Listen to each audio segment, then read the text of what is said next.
key to manifestation is reconnecting with the heart space and providing yourself nourishment. So, this is recorded for a particular day. Please keep in mind that these readings are timeless, so whenever you come across it, you're meant to find it, and there may be a message within for you. Hello, everyone. It's Amanda with Orchid Divinations, and I'm here with your message of the day.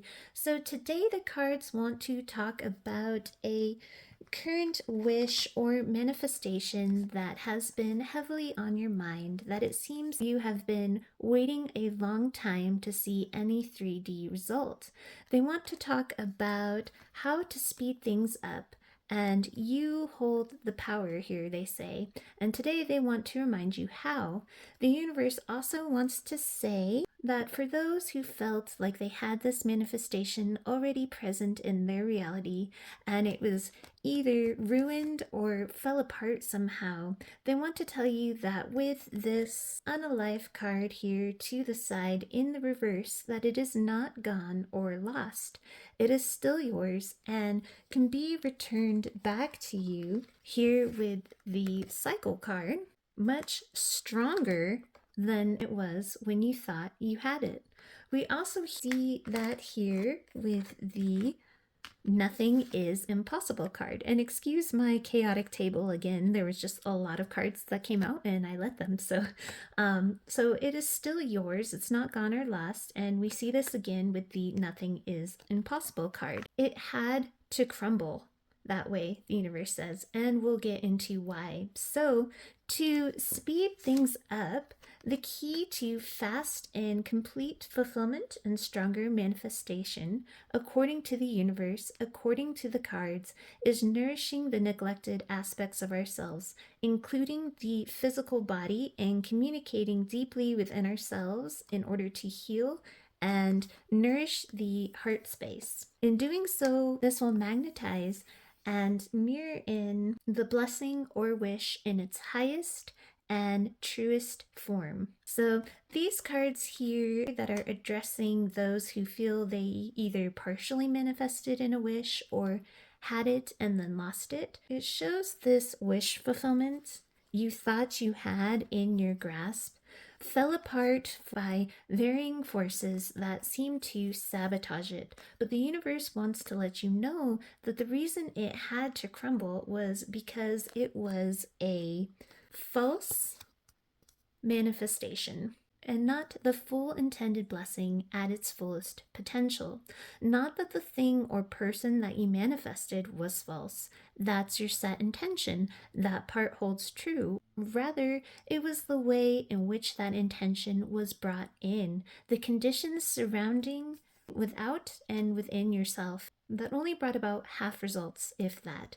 So this is what they mean by this was a deception. Your manifestation has the potential to be so much more fulfilling and stronger. Again, that thing or person isn't lost. The cards make it very clear that you can bring it back in and better. The universe just wants you to have it in the healthy and full way that your soul self and the universe intended. When you brought this past manifestation in, they're saying the problem was that you weren't grounded in self-love. Without that foundation, you didn't have the ground to plant the seed, to plant this flower of potential here in order for your manifestation to properly grow. This lack of self-love and nourishment unintentionally drew in instability, and the universe lovingly had to make that crumble so that the universe again could show you a way to bring it back in better and stronger and real. But to be clear, they want to say that it wasn't just the universe that made it fall apart. I hear the universe say, don't just blame me, please. The universe was simply responding. Oh my gosh, all these cards. The universe was simply responding to what you were projecting and mirrored that subconscious projection back to you. If this was a romance, for instance, if you were not grounded in self-love, you were not sending out that frequency for the universe to mirror. The mirroring is seen here by the symmetry card. So the universe mirrors and says, well, the viewer shows that they are full of self-love and self-care, so that means they want more care and more love sent their way. When we are lacking in any way, the universe senses indiscriminately that lack and mirrors back that lack. So the illusion that this wish fell apart was simply just this mirroring principle. Something was lacking. In this case, it was nourishment and self-love, so that lack reflected back and this fell away. This mirroring can especially be seen in twin flame connections, for instance, which for some of you here, that's what this is. Though we are talking about any manifestation of any kind here in this read. With twin flames and any relationship really in this energy here, you both came in together when neither of you were firmly rooted in self-love and self-nourishment. Fluff the fluter, the grounding card, is upside down, and this is my love and self-love card. Twin flames especially are magnetized in to show this and highlight this mirroring concept. The coming together and separating in that case was to become fully aware of the wounds and places of lack mirrored by one another. This awareness allows us to then fill those places with nourishment in order to come back together again with fertile, stable ground to grow, mirroring back each other that healed, stable love. But again, this read speaks to any wish. The universe delivering as a mirror from a place of lack or love applies to all cases. The cards today are kind of calling out and saying there are areas where you are really neglecting yourself. And I know I am one of the people the universe is talking to, so it's not just you getting a universe scolding.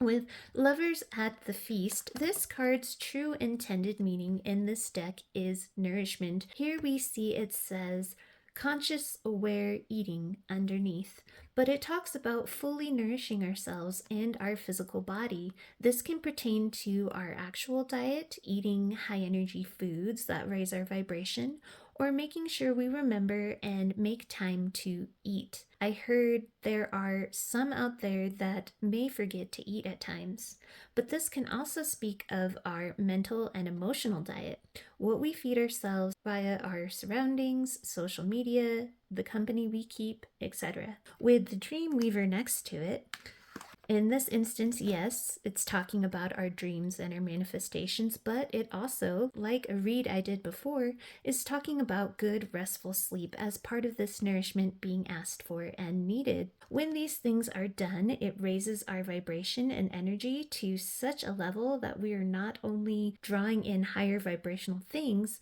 but we mirror to the universe what we want and how we want it to bring things to us. Things that heal, things that nourish and nurture us. If we show it we neglect ourselves, it'll indiscriminately mirror neglecting to give you things that nourish you too. I hope that makes sense.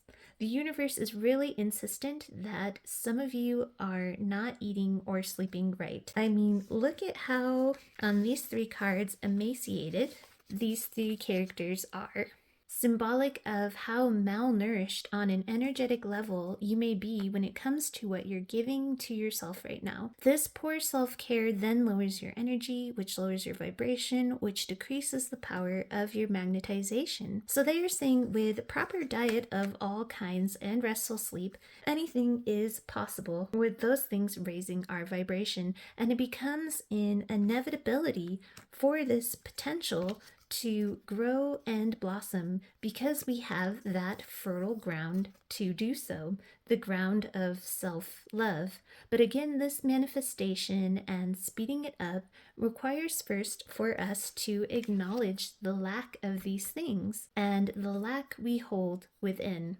We must acknowledge how we've neglected our bodies so that we can provide and nourish that and not continue to project the lack. With the imagery on this card, it's talking about balancing our desires coming in once we've balanced and focused first on our needs. Instead of turning your focus to this desire, like this girl's head is turned, you need to focus on the ways to nourish yourself, which is this camp, the warmth, the food. Otherwise, there is no clear path formed toward that manifestation. If we focus on the nourishment, this path will form and probably turn into a slide, and the desire will just slide straight down to you.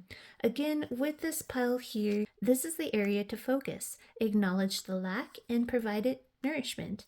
Now, a huge part of this self-nourishment, if you can remember that I said earlier, is by reconnecting and communicating with your heart space. For those who have found my video, the heart chakra is an area that the universe is saying needs some heavy-duty attention right now. With the Three of Swords here to the side, there has been some heavy wounding of some kind that's been left unaddressed. And for some of you, if this is an emotional pain, it has even caused some of you to get sick. It's impacting your health, which again is why the universe says taking care of your health is all the more imperative. I say it's potentially making some of you sick because I'm drawn especially to these flowers that appear and look more like germs to me today. For some, because I do see more imagery that I'll show you in a minute, aside from this one here. For some, make sure to get your heart checked if you've had any symptoms or issues in that area. However, please do keep in mind I am not a medical professional. Always consult with your doctor and use both yours and their discernment on those matters when it comes to your physical health. That being said, a heart-centered wound is being mirrored and reflected by the universe. That pain needs to be cared for and healed because it appears to still be plaguing you, which I heard the word plague, so that again is another nod to it possibly making some of you physically ill, even if that's just chronic fatigue is impacting your body.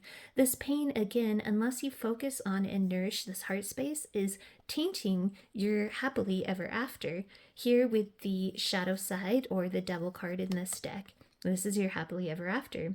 This also tells me that perhaps this pain has formed into almost an obsession, or the obsession over the loss of something that is the source of pain. But the universe says this obsession and sensation of loss and separation is not necessary because, again, what was lost isn't really gone and it is already yours. It just feels lost because when we focus on the pain, it is drawing it in and reflecting more of the pain, as well as the illusion or projection of separation.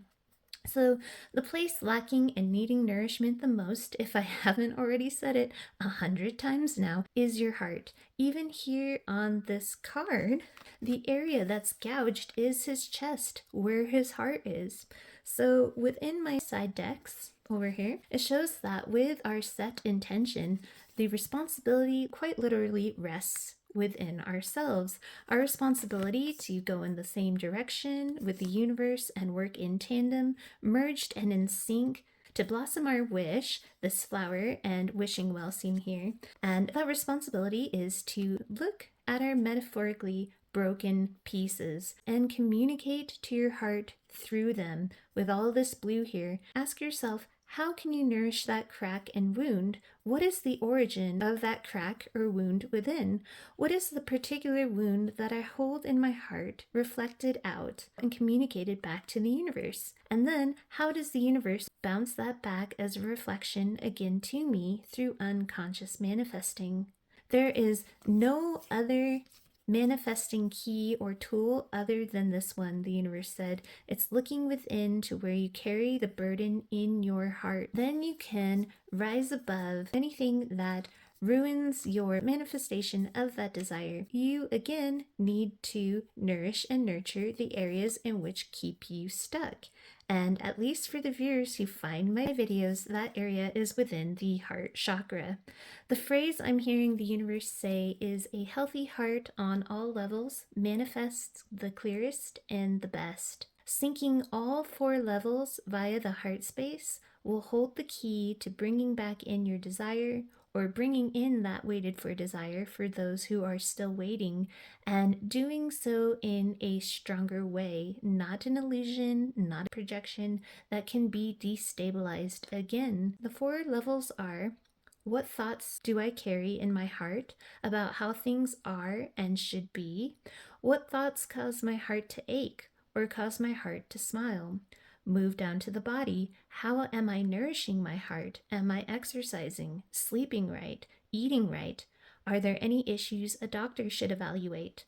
Then the next level, emotional and spiritual heart health. That can be done through meditation and subliminals, perhaps journaling, but it's harder to get into that space unless you are really into feeling the emotional sensations. Sometimes it can just be brought back into a level of thought, so meditation is sometimes the best.